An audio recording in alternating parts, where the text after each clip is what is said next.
Apa yang saya lihat dalam mimpi? Bapak Ibu, yang saya lihat diri saya sendiri di dalam kubur. Sangat gelap, ngeri.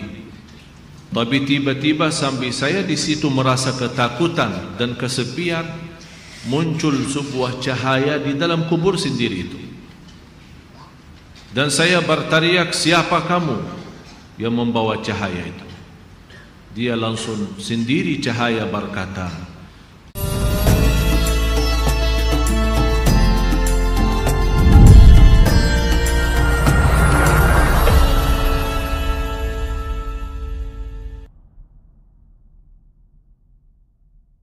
saya semalam menerima kiriman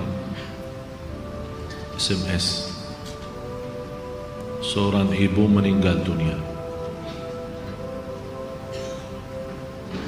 Biasa kalau kita mendengar berita ada orang meninggal dunia, karena kita semua akan menghadapi kematian. Tapi yang luar biasa, peristiwa yang terjadi saat dimakamkan. Anaknya menceritakan saat dimakamkan di antara kekuburan, begitu mendekati kuburan tempat ibunya, malah semua jamaah yang ada di saat itu sangat terasa harumannya kuburan itu. Harum sekali, keluar semacam wangi yang luar biasa, sampai orang pada pandangannya kepada yang lain. Barangkali di antara jamaah yang membawa wangi-wangian yang bagus, tapi ternyata tidak, mengalir dari bawah keluar, sampai ada yang malah melihat asap-asapnya. Asap ini bukan asapnya kebakaran, tapi asapnya itu karena wangian dari masuk dari kuburan itu. Sampai dikuburkan, malah kata anaknya, begitu saya sendiri yang nurun memakamkan, mengkuburkan ibu saya, sampai saya dan tanah saya sendiri membawakan tanahnya menutupi kuburannya. Pulang ke rumah saya mandi dan mencuci tanah dengan sabun, tapi masih terasa tanah saya harumnya luar biasa, sampai tidak bisa kehilangan. 3 malam masih tersimpan harumnya itu. Saya bertanya lewat SMS, apa kelebihan ibu kamu? Dia bilang, ibu saya biasa, malah orang awam, bukan wanita yang apa gitu, awam-awam biasa. Tapi setahu saya, ibu tidak pernah tidur sebelum membaca surat Al-Mulk, Tabarakalladzi biyadihil mulk. Saya langsung menjawab, itulah yang Allah hantarkan kepada ibu kamu. Dan inilah berita gembira bagi kita semua, sesuai janjian Rasulullah sallallahu alaihi wasallam, 30 ayat syafa'at li sahibiha min adzabil qabr. 30 ayat yang telah membawakan syafaat bagi orang diselamatkan dari siksa kubur.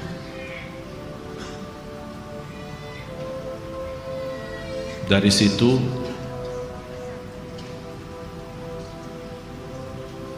seperti kebiasaan, ambil wudu, saya witir duluan, kemudian tidur. Apa yang saya lihat dalam mimpi? Bapak Ibu, yang saya lihat diri saya sendiri di dalam kubur. Sangat gelap, ngeri, malah terasa seramnya luar biasa, sampai tidak bisa saya bayangkan di saat itu. Tapi tiba-tiba sampai saya di situ merasa ketakutan dan kesepian, muncul sebuah cahaya di dalam kubur sendiri itu. Dan saya berteriak, "Siapa kamu?"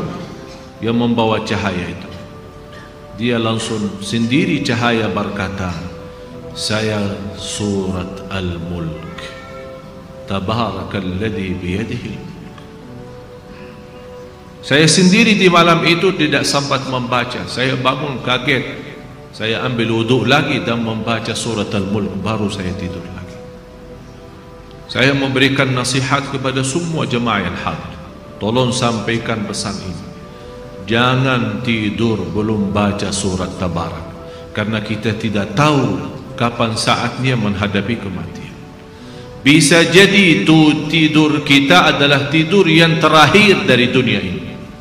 Mudah-mudahan dengan kita mengkhatamkan hari kita dengan membaca surat Al-Mulk, Allah ampuni segala dosa kita dan Allah harumkan kuburan kita menjadi taman dari taman surga. Al-Mulk surah yang luar biasa dahsyat. Saya mohon, biarpun ibu-ibu sedang halangan tidak salat, tetap mau tidur, ambil air wudu dan baca surat Al-Mulk. Baca surat Al-Mulk.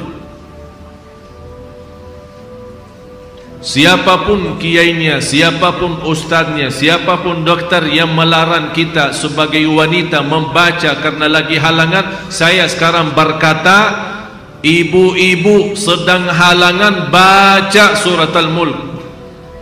Karena saat kematian tidak akan bisa membedakan kita lagi suci atau lagi halangan, mati-mati.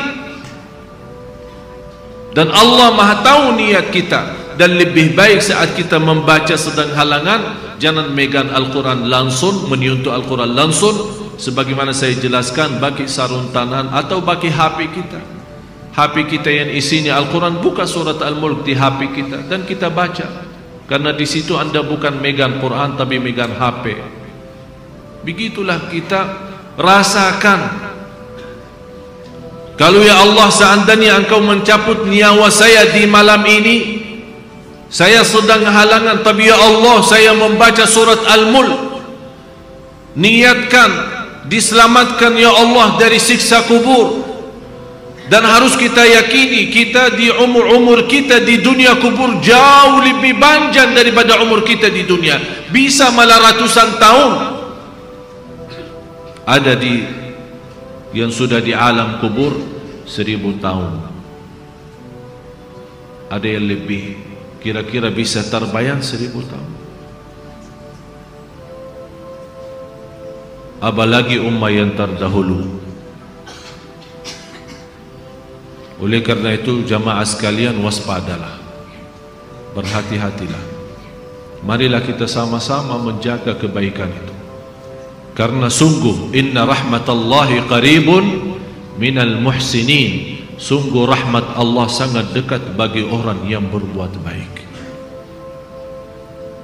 Sangat jarak kita menuju ke akhirat sangat dekat, sangat-sangat dekat. Malah jauh lebih dekat daripada rencana kita besok. Jarak kita ke akhirat, jarak kita masuk kubur jauh lebih dekat daripada rencana kita besok. Malah kematian itu jauh lebih mendadak dan lebih cepat daripada kita mengambil suapan makanan. Belum kita sampai menantarkan, membawakan suap makanan sampai ke mulut kita, sudah dicabut nyawa kita. Jauh lebih cepat itu. Oleh karena itu marilah kita sama-sama semua kita punya salah, punya kekurangan. Apa yang kita senang melihat nanti di hari kiamat, jangan perbuat. Apa yang kita ingin ketemu nanti di hari kiamat, silahkan. Apa yang kita takut dan malu dilihatkan oleh Allah nanti di hari kiamat, jangan berbuat. Dan apapun yang kita tulis, senang kita ditunjukkan oleh Allah, silahkan tuliskan. Kalau kita malu dilihat nanti oleh umat manusia dan dilihat oleh para malaikat yang menjadi saksi, jangan tulis macam-macam. Apalagi sekarang terlalu gampang dosa tulisan itu, gampang sekali. Dan HP yang sekarang ada, malah sudah kita megang menjadi tasbih kita, mengganti tasbih. HP, BlackBerry, WhatsApp, SMS, lain-lain. Saya setiap hari hampir terima 100 SMS. ada yang bertanya, ada yang macam-macam. Dan hanya saya yang balas, ya Allah doakan, jangan menjadi titik tulisannya SMS ini menjadi beban nanti di hari kiamat. Ya Allah ampunilah mereka semua. Itu yang saya doakan. Walaupun saya tidak balas berdoa, tapi Allah yang Maha tahu apa yang saya doakan untuk orang yang kirim SMS atau WhatsApp atau apa saja. Oleh karena itu jamaah sekalian, hati-hati. Bukan masalah sama saya, tapi masalah kita sama Allah.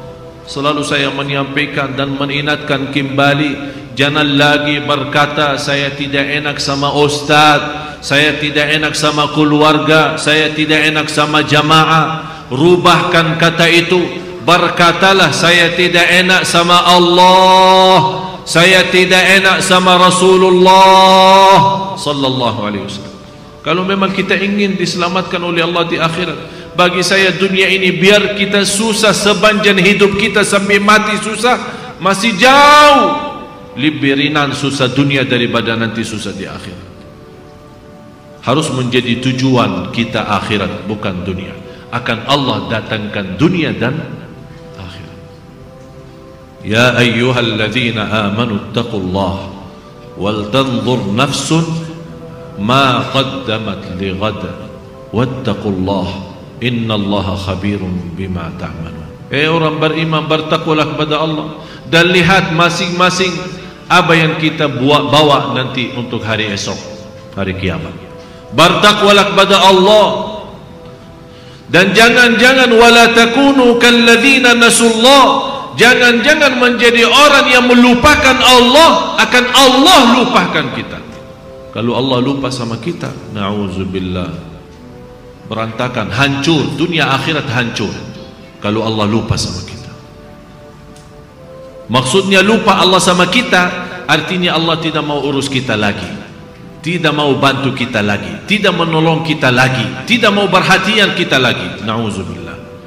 Kalau Allah tidak mau perhatikan kita, siapa lagi yang mau perhatikan kita? Kita semua tidak punya Allah yang maha adil selain Allah, tidak punya Tuhan yang maha kasih sayang selain Allah, tidak punya Tuhan yang maha mengampun selain Allah. Biarpun dosa kita sepenuh bumi, tapi kita datang kepada Allah dengan ikhlas dan yakin diampuni dosa kita, dan kita berbuat kebaikan semampu kita, akan Allah ampuni dosa kita semua, biarpun dosa itu sepenuh bumi. Begitulah indahnya kasih sayangnya Allah. Mudah-mudahan semua yang hadir Allah bukakan hatinya, diberikan petunjuk kepada jalan yang benar, disucikan lahir batin, dikuatkan lahir batin agar senantiasa setiap hari meningkat iman, meningkatkan takwa, menjadi orang yang berilmu dan beramal salih, agar senantiasa setiap saat, setiap waktu kita mendapatkan karunia rahmat Allah, karena sungguh rahmat Allah sangat dekat bagi orang-orang yang berbuat baik. Al-Fatihah.